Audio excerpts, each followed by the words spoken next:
We started the training wing of our business 5 or 6 years ago, and I really found that it's something I really enjoy. It actually really helped my riding and my kind of mental game. When I knew I wanted to maybe step up a little bit, go to more international shows is when I came here.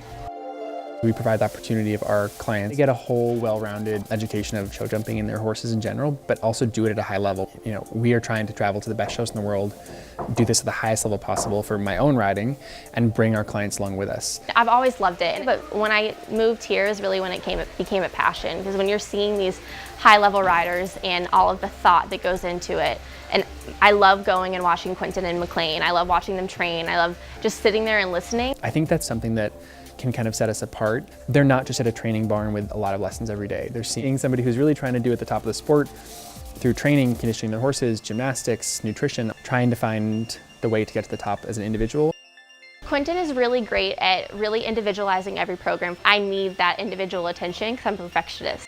I try to model their horses' plan and their riding the same as I do with my own. And it makes me feel very confident in the programs that he has for me, knowing that he is now competing at a 5-star level and he got himself there.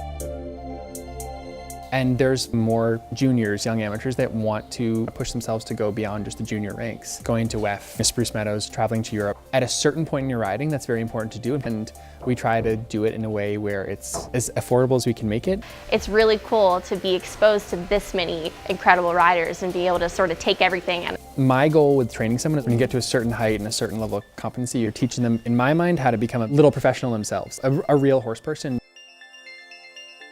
Quentin as a trainer is #1 hilarious, so he makes the bad times good and the good times even better, but when you're back at the barn with him, you see how hard he works, and that's inspiring for me.